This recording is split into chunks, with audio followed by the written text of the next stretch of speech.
All right, moving to topic 3. Let's talk about WWE2K25 and give my thoughts and feelings about the game after playing it for 2 weeks. Yeah. So start with the positive, get a little negative, maybe bring it back around. So all in all, 2K25, I was really excited for it to come out and jump into it on the 7th. Yeah. I had a great time with the game, really been enjoying it so far. I mean, it's more of the same all in all when, you think about any sports title that's yearly iterations.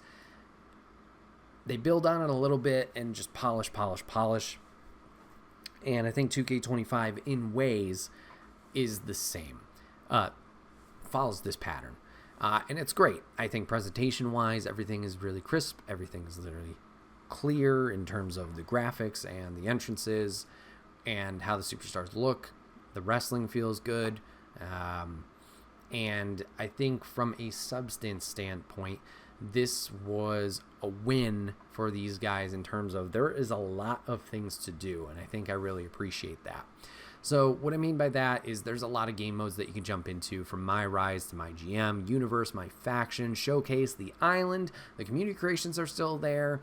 Obviously, regular gameplay or play mode, exhibition, whatever you call it, is in there too.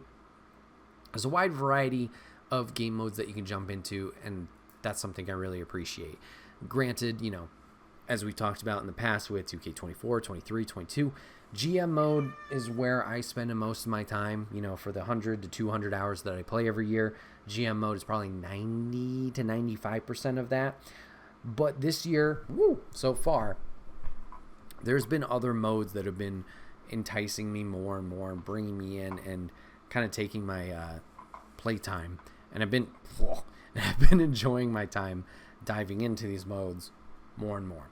So I will say, Showcase mode, in comparison to years past, Bloodline stuff is cool. I do like the what-if scenarios that they did bring into it, but I haven't played much of it, so I can't give too much of an opinion here other than Showcase is Showcase. Showcase is what you're expecting. It's solid. It gets you fun unlockables and a lot of good matches that you can relive and kind of play in terms of the history stuff, as Artemis agrees. But, nothing breaking the bank there. Universe mode, I haven't played it, so I can't really speak upon that. I know they added promos back in, but Universe mode isn't typically one that I go towards, whether it is the creative side of things, building your own universe, making the matches, all that jazz, or the Superstar mode where you can play as it. I did try the Superstar mode a little bit last year. I think I played as Shotzi Blackheart, and it was fine. It felt kind of like the My Rises of old, which I'll talk about next, is repetitive. Hey, you get into a rivalry, you're going to fight this person, and then if the rivalry ends or not, you're still going to be fighting the same people. And granted, it's a wrestling game. What do you expect? You're going to be wrestling a lot, similar to any game loop with the sports games. It's a soccer game. You're going to play soccer matches. It's basketball. You're going to be playing basketball matches. I guess just for me, that loop was not as fun or as enticing as other games of similar structure of that loop. It just didn't feel really rewarding. So Universe, I haven't delved into this year at all, so I can't really speak on what they've added, what they've tweaked, stuff like that. But it did allude to My Rise. My Rise, this is the first year I'm jumping back into it, and I was intrigued and brought in by the story. So they're doing this NXT Mutiny storyline this year, so people in NXT and some people on the main roster kind of fighting it back against the main roster itself, and the established brands being like NXT has been pilfered for years and kind of put down as like this negative or this, third brand, the third wheel, the, whatever you want to call it. And we want to rise above and show that NXT is actually better than Raw and SmackDown. So I was intrigued by that, and I've jumped in. And I gotta say, I've really enjoyed my time with it so far. I'm really having a fun time with it. The story's intriguing. And the nice twist about it here, and they've had it for a little while now, is you get 2 superstars. You get a men's superstar and a women's superstar. But in this year's, they've meshed together those storylines and campaigns into one instead of keeping it 2 separate ones. And I hadn't delved into it since they've done that. And I think the last My Rise I played might have been 22 or 20. There was one where you brought your superstar from NXT, I believe, and you worked your way up to the main roster and went from there. And while I liked the idea of doing that, in practice or execution, it was not fun.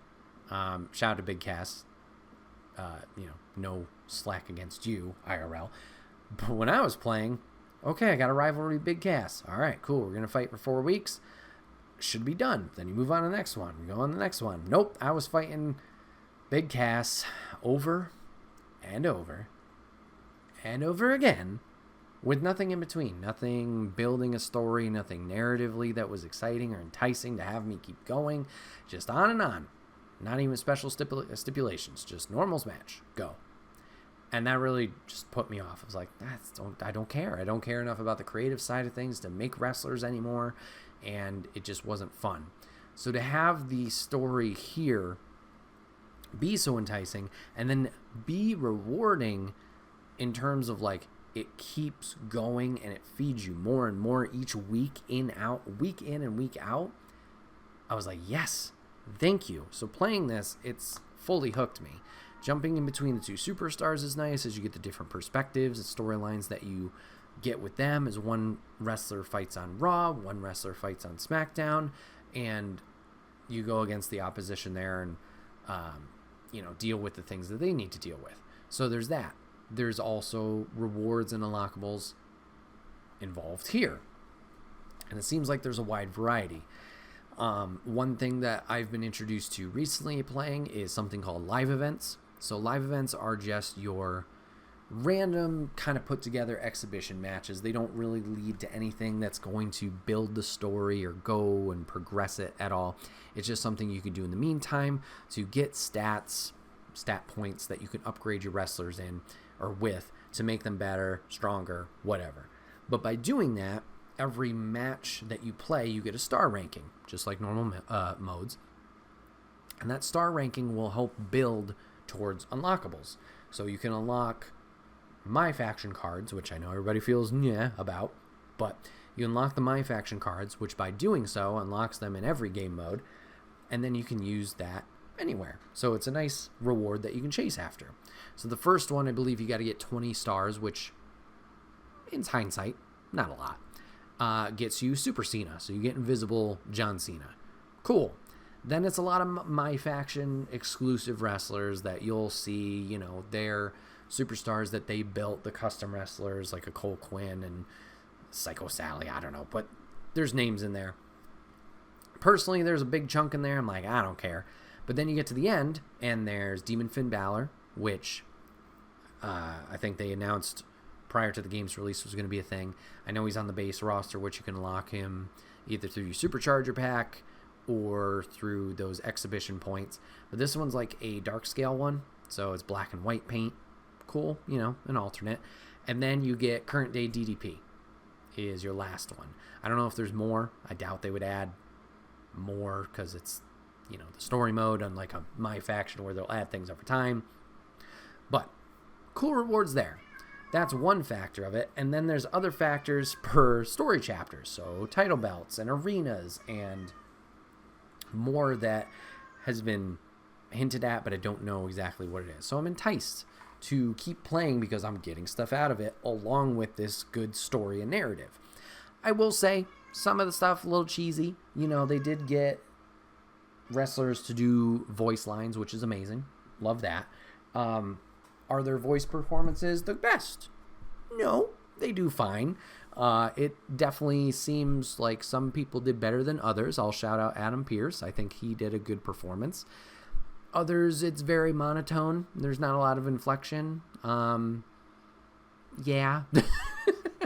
But in terms of a what do you call it? Getting invested in something. It's nice to hear their voices and not just be like, oh, I'm reading dialogue. Yep, talking to Becky. Nope. Yep. No, to have their voice actually involved is nice. Is nice to have. So My Rise has been pretty fun. I've been enjoying my time with that. Let's talk about my faction, because I kind of alluded to the cards there. So my faction, I know, is hit or miss with people. I know it was definitely a miss with me last year. I want my faction to be fun, but it is very grindy in general. And I will say 2K25, it is still grindy. However, I think the rewards are a little bit more worth it this year as we've introduced a new game mode. So we've dropped the Proving Grounds. So Proving Grounds, 5 matches, various difficulties, get you the little stars. You build up the stars and you can get the 3 rewards. As well as completing each chapter of the Proving Ground, you get a general reward. Took a little while to get through those. Dropped that, and now we have added World Tour. So right now, as of recording, the U.S. locations are the only ones available to you. And each location has a different 5-match chapter sequence, whatever you want to call it, involved in it. And each of those gets you different rewards and get you a pack. But the really enticing thing is it gets you Persona cards. And Persona cards, if you don't know, are the special My Faction cards that you can lock them across everything. So usually they're like alternate attires. So last year they had some of the action figures were involved. I think Prototype John Cena was in there. One I really enjoyed was Dirty Dominic Mysterio, but he was masked from his WrestleMania appearance against his dad. A lot of those do make the return in this game, and you get them early. So I know from pre-ordering, you got like a action figure Jey Uso, which wasn't in last year. You got a Roman Reigns Shield action figure. Nation Domination Rock was one in the pre-order. But ones that are making the return unlocked a various amount of ways. But Dirty Dom was a code, so you got that one second week. So cash that in if you haven't already.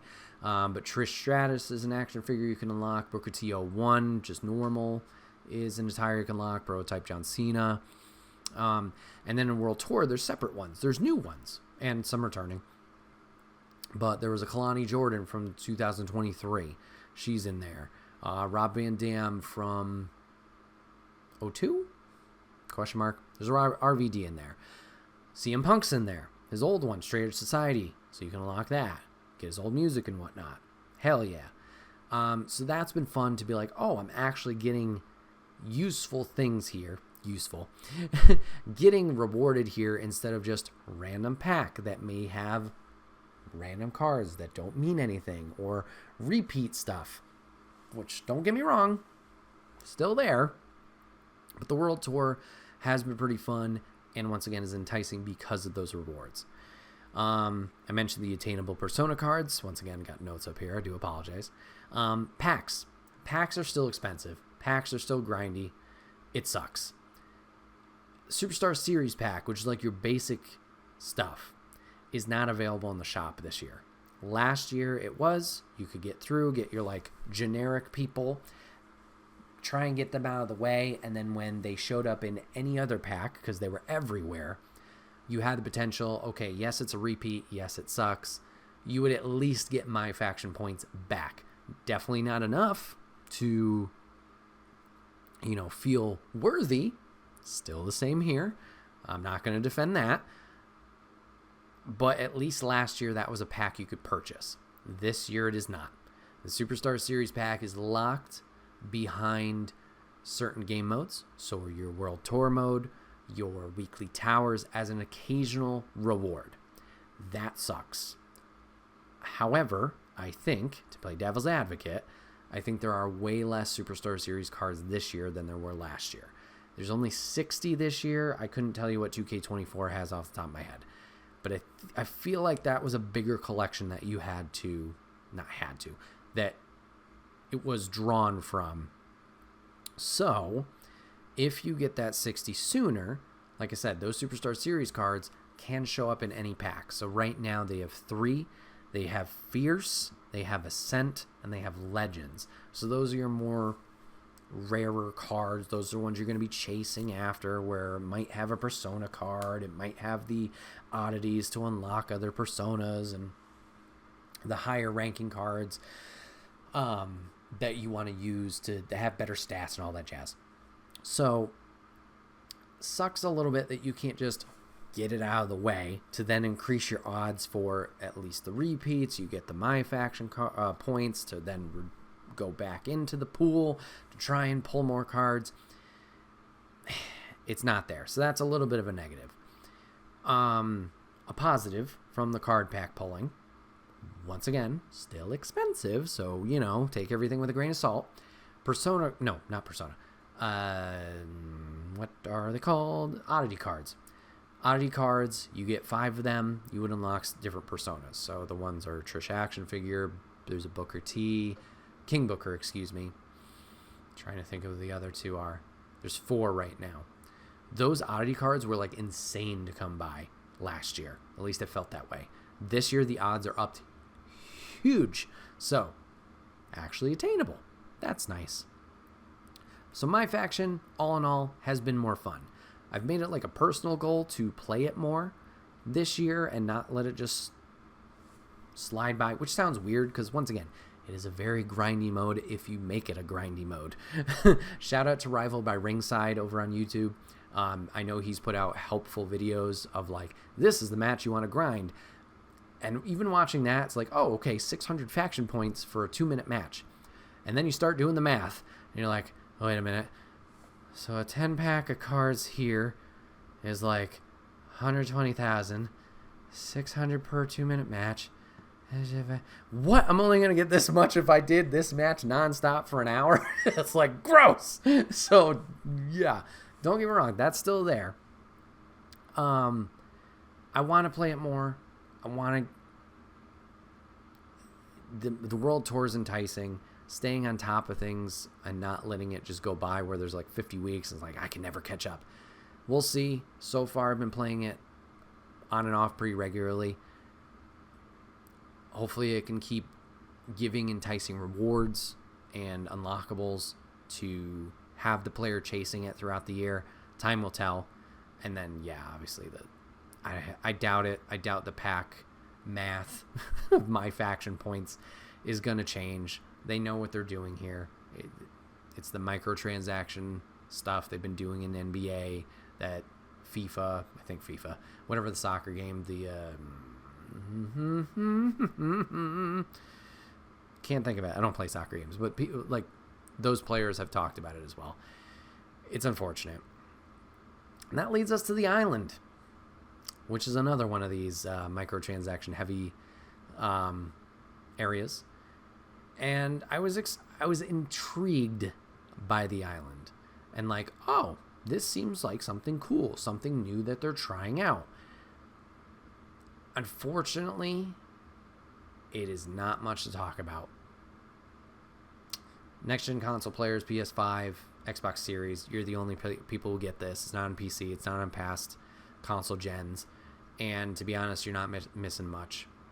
I think it's personally a cool idea. This central hub, online players, you run past each other, customize your creative character, play some matches against people if you want. There's single player content there. The little bit I've played, it doesn't seem worth it. There's nothing akin to the other modes that we've talked about, like the My Rise, like the My Faction. There's nothing, bait sounds bad, but like a fishing. There's nothing hooking me on there, luring me along. Once again, luring sounds bad, but there's nothing. I'm saying enticing a lot. Enticing, rewarding the player enough to be like, hey, thank you for playing this. Makes you want to keep playing that gameplay loop. I don't feel the island has that. I haven't played the online portion, playing against other people. It seems like it's still 2K. It's still the same. It's for some reason they're struggling. It does seem better a little bit, but it still has the struggles that it should not have at this stage. For what 2K is, for what its sister game does in NBA 2K, it's not good. So down point there. GM mode, bread and butter for me. Let's talk about it. Lots of changes and tweaks. Absolutely loved it. There's a lot of new GMs. I think they doubled their amount. A lot of interesting cards that they do have with them. Some are very brutal. Some feel a little lackluster. I'm not going to lie. You get a new brand. You have online mode that's now available to you. You can play your online save online or off if your buddies are in town. You could toggle players to CPU if somebody can't make a session. New win settings are huge. You could win by fans, or you could do trophies. You get a bigger budget. You do get bigger rosters. You get more options as the player for a booking timer penalty, fan penalty if you go over that time. Customized rosters. You can now customize their ring level and their promo skill, which is great. Community Creations really supports my playing in that. Filling up those NXT rosters and rosters over time that maybe don't come out as DLC. Everyone who is in the active draft pool will show up and available for that roster or draft when you begin the game. I already talked about bigger rosters. If you play it right, you can get up to 20 superstars at the beginning.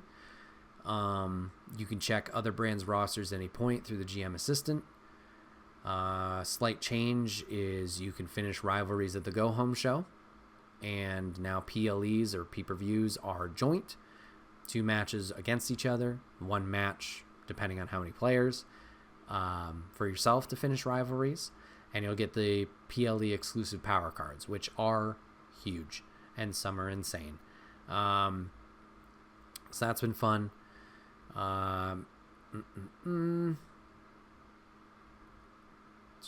Sorry, just kind of reading through here. Gauntlet eliminator matches are added. Underground matches are added. New PLEs added. Increased injuries. Yeah. So full roster during the draft being active. Once again, you don't have to search for and hope in years past that a tag team is in there. This allows you to build a tag team division with established teams if you'd like to.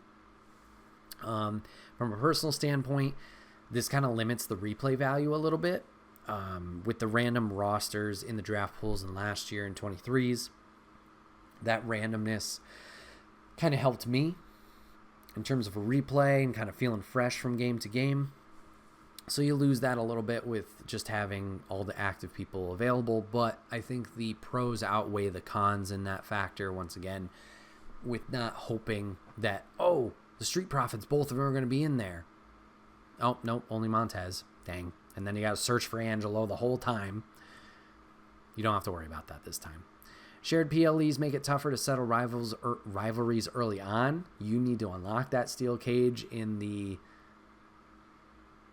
Oh, is it effects? No, it's not effects. It's the one above it that I can't think of. I think it's backstage crew. Level 2 gets you the steel cage. Get that as soon as you can because rivalries are going to be hard to settle prior to that. You know, you got the go-home shows, which you got the 5 matches, but I still felt like I had a lot of overlap in rivalries, especially with power cards coming into play where you can't use superstars. It is. And then a negative, trades you can still only do after pay-per-views. You can't do it at any point. It would be nice. It seems like maybe they're working towards it, especially with the addition of being able to see other shows' rosters the entire time. It's right there. It just seems like that next building block to be laid on top of it. So GM mode I've been really enjoying, whether playing solo or playing with friends. Like I said, some of those cards are brutal. We had a stream where we did... we got a card, I believe from a PLE, that took a superstar. The next week, that superstar's ring level will be dropped to 0. And I was like, huh, that's crazy. I wonder if that's permanent or if it's just like a 1-week thing. Because I could make sense. All right, 1 week, you know, they're kind of a shitter. Nope, that thing's permanent. Poor Julius Creed, you know, went down to a level 0. He's got to build all the way back up. Imagine that hits a legend for that opposing brand. Yikes. So there's that. They've increased some other ones. Mick Foley's now gets rid... Oh, sorry, no. Raw's War. No, Raw. This is War. Instead of getting rid of 3 people, now gets rid of 5. I think Mick Foley's, instead of injuring 3, injures 5. I think Sherry's or HBK's gets rid of a promo level, so that must be permanent, and there's no way to get that back up. So it could get pretty aggressive if you'd like to play that way. So there's that. A lot of other small tweaks that they made to popularity, to injuries, to morale. Power cards carry over from season to season, so it makes that last WrestleMania week actually mean something now instead of just a throwaway challenge from Triple H. So that's kind of nice. I wonder how they'll work in balancing. Like, just, do I stockpile a bunch of good cards and play them all like the special promotion cards? We'll have to see. Time will tell there. I will say, now we're going to talk about everything. There's a lot of good that we've talked about. There's some negative. My overall thoughts just for the game entirely are just like things that go across all modes as my closing thoughts. Looks good. Lots of modes to play and jump into. Absolutely. A big negative in this one is it seems like there's a lot of polish that is lacking in areas. And for me, it's like, it just puts the big question mark above my head of like, with these games, you would think it's an iteration. You're building on top of things. It's a building block until you build to the castle. And it's like, yep, that's pretty good. So every year should get better, better, better. Now, granted, yes, you're going to fix things. You're going to adjust things, adapt things. Maybe something worked. Maybe something wasn't good enough. Whatever it is, that totally makes sense. But it feels like overall you should be improving. And I feel like what I'm going to talk about here, because there's a lot of things that I wrote down, polish-wise, not unacceptable, but it's like, what happened here? So, my examples. Fraxium, Nathan Frazier and Axiom, have been a tag team for a while. They have no tag team entrance. This is similar to the Family last year with Tony D and Channing Stacks Lorenzo. Family did get a patched entrance. Maybe we'll see that with Fraxium. Metaphor Gentlemen, Oro Mensah, and Noam Dar. They don't have a tag entrance. Metaphor, all 4 of them. Their full entrance is being worked on. It's been mo-capped, so it's coming later, but it is lacking now. Obafemi, name card. Always says he's the North American Championship. There's been some patches since launch. Maybe that's been taken out, so maybe I'm misspeaking here, but that was something. In my GM mode, wrestlers are still not available for drafts. Xavier Woods, CM Punk, Tyler Breeze, etc.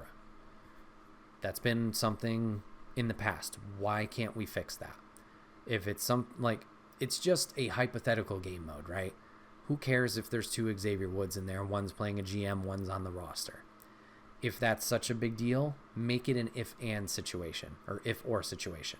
If Woods is a GM in this mode, or has been picked or selected as a GM, he will not be available in the draft pool. Same for Punk. Same for all the other ones that do apply to this rule.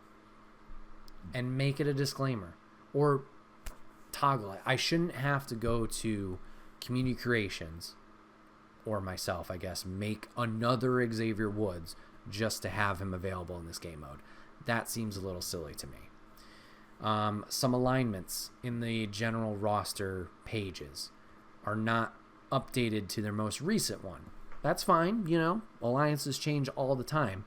However, the frustrating thing is when their alliance is not changed, when others who have changed more recently in the real life product have.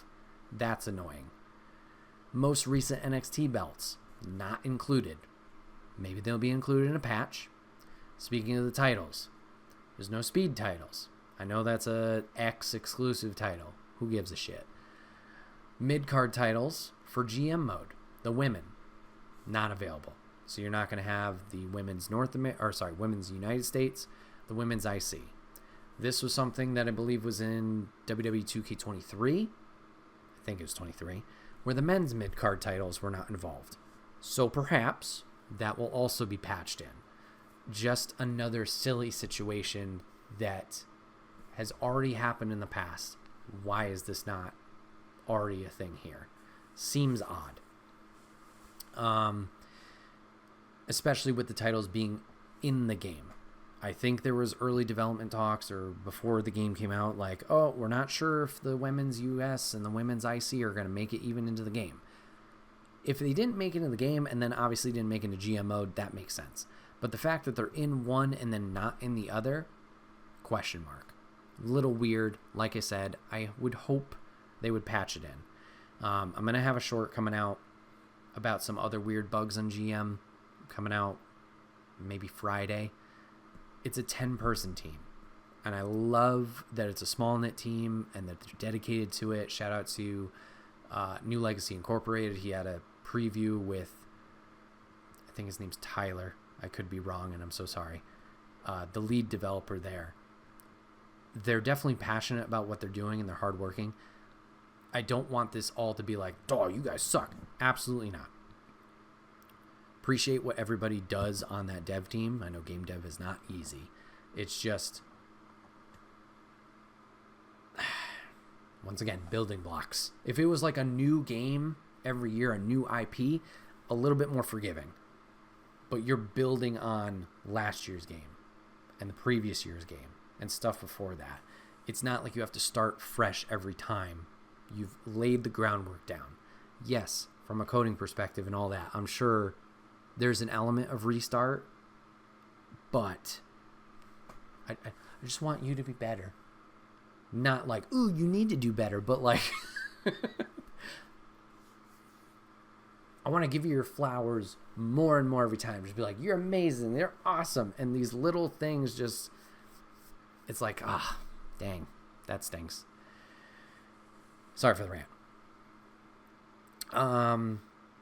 Stamina points in matches seems a little bit rough. Running around, you run out of fast. And then DLC. I know everybody's on this high horse. A lot of wins in this DLC. Let's take it there. Still dumb DLC choices. We're getting an NBA 3 pack with Abyss and Great Khali. We don't need cross promotion. It's not going to work. And we have 2 guest stars. How many people played as Post Malone last year?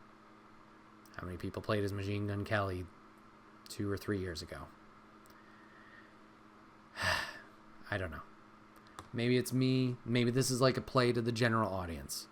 If so, good on you. I get it. I don't see the metrics. I don't know. For the wrestling fans, we don't give a shit. And I know that sounds snooty to say, so I shouldn't be all uprighty, hoity-toity. If it's speed, cool. If it's not, cool. Good for them. Happy for them. I don't care. Not going to play as them. It's similar to the Pat McAfee pack last year. Pat should have been included. Yes, absolutely. He's part of wrestling. Commentator, NXT history. Cool. Want him to be in the game for years. I don't give a shit about his buddies. It's a fun moment. Cool. Good for you. I'm in a game. I'm happy for them for having that moment. As a player, don't give a crap. So all in all, 2K25. What do we think? What do we feel? Honestly, I'm loving it. And I know that sounds weird after I just this sucks. I think it's a great game. I think it has a lot going for it. I just want it to be better because I know it can be better. And there's a lot of things here that I'm like, what are we doing? Even as simple as the renders. They do their roster reveal, and still in the game, renders are missized. Renders are missing. What are we doing? We should just have a template. Hey, here's a 6x8. I have no idea. I'm just shouting out dimensions. This is the box your superstar has to fit. Put a picture of the superstar in there. Bam. I get it. You're not going to be able to do it for all the legends. I think it's a little silly. You can't just pick up an old photo of Mr. Fuji, throw him into the managers in my faction, put him there. If you don't know what I'm talking about, go to my faction specifically. Go to my faction, load up your collection. No, not your collection. Whatever. No, it is your collection. Go to managers. That Max Dupree photo, I believe, LA Knight, huge. Mr. Fuji. It's his in-game model. There's other ridiculous ones in there. Why do we not just have uniform pictures? Make this clean. Make it look like you care. These small details, while are small and may seem small, the more they show, doesn't look good.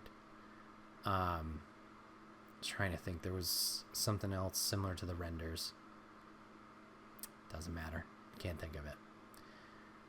So, love the game overall. Wish it was a little cleaner. Wish there was more polish. Everything runs pretty well, minus the online. Some game modes slap.